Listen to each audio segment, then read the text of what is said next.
Welcome to PVSK cooking. ఈరోజు mutton biryani ఎలా చేసుకోవాలో చూద్దాం. ముందుగా ఒక గ్లాస్ బాస్మతి రైస్ని కడిగి నానబెట్టుకోవాలి ఒక అరగంట పాటు. తర్వాత ఒక 2 ఉల్లిపాయలు, ఒక 3 పచ్చిమిరపకాయలు, ఒక టమాటా అన్నీ కోసి పక్కన పెట్టుకోవాలి. కొద్దిగా పుదీనా, కొద్దిగా కొత్తిమీర అన్నీ కడిగి పక్కన పెట్టుకోండి. ఒక 2-3 స్పూన్లు అల్లం వెల్లుల్లి పేస్ట్, బాగా 6-7 సార్లు కడిగిన 1/4 కేజీ మటన్ ఇది. ఇవన్నీ ముందుగా కడిగి రెడీ చేసి పెట్టుకోవాలి. ఒక నిమ్మకాయ, కొద్దిగా ఒక 7-8 జీడిపప్పులు, షాజీరా, సోంపు, 2 యాలకులు, మరాఠీ మొగ్గ, బిర్యానీ ఆకు, అన్ని బిర్యానీ సామాన్ ఇవంతా.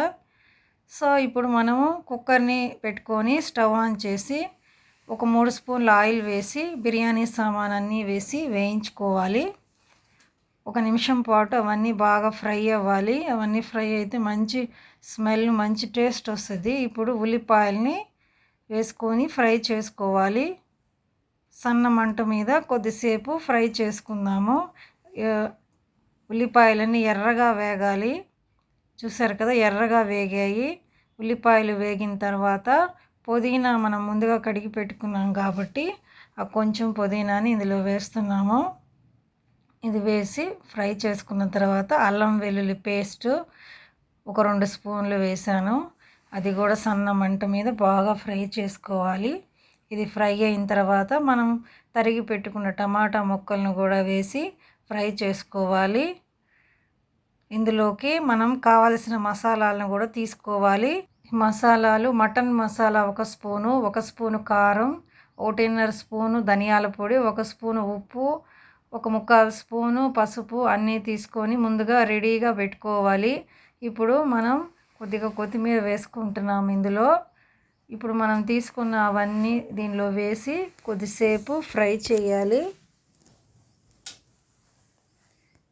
సన్న మంట మీద ఇవన్నీ బాగా ఫ్రై అయిన తర్వాత జీడిపప్పు ముందుగా మనం 6-7 సార్లు బాగా కడిగి పెట్టుకోవాలి. నీళ్లు తెల్లగా వచ్చే వరకు మటను బాగా కడిగిన మటన్ని ఇందులో వేసుకోవాలి. ఇప్పుడు 3 స్పూన్ల పెరుగు వేస్తున్నాను. ఇది కూడా వేసి ఒక 10 నిమిషాలు మూత పెట్టి ఉడికించుకుందాం. 10 నిమిషాల తర్వాత చాలా బాగుంది చూడండి. ఇప్పుడు దీంట్లో తగినంత వాటర్, 1 గ్లాస్ వాటర్ పోస్తున్నాను. పోసి విజిల్స్ పెట్టుకోవాలి. ఒక 6-7 విజిల్స్ వచ్చే వరకు మనము ఉడికించాలి. ఇది ఉడికిన తర్వాత మెత్తగా ఉడికే వరకు మనం విజిల్స్ పెట్టాలి. ఇప్పుడు చూడండి మటన్ ఎంత బాగా ఉడికిందో, మెత్తగా ఉడికింది, చాలా బాగుంది. మనం ముందుగా నానబెట్టుకున్న బాస్మతి రైస్ను కూడా ఇందులో వేసేసుకుంటున్నాం. ఇప్పుడు బాస్మతి రైస్ 1 గ్లాస్ తీసుకున్నాం కాబట్టి దానికి సరిపడా 1.5 గ్లాస్ వాటర్ పోయాలి. 1 గ్లాస్కి 1.5 గ్లాసే వేయాలి బాస్మతి రైస్. ఇప్పుడు నిమ్మకాయ కూడా పిండుకోవాలి. ఇప్పుడంతా ఇవన్నీ బాగా కలుపుకొని ఇప్పుడు మూత పెట్టుకొని మళ్ళీ విజిల్స్ వచ్చే వరకు ఉడికించుకోవాలి. లైట్గా కొత్తిమీర చల్లాను. 3 విజిల్స్ వచ్చే వరకు ఉంచండి. చూడండి 3 విజిల్స్ అయిపోయాయి. ఎంత బాగా ఉడికిందో. మటన్ బిర్యానీ రెడీ అయిపోయింది. వేడివేడిగా మటన్ బిర్యానీ తినండి. ఈ విధంగా చేసుకొని మీకు నచ్చితే లైక్ చేయండి, సబ్స్క్రైబ్ చేయండి పీవీఎస్కే కుకింగ్కి.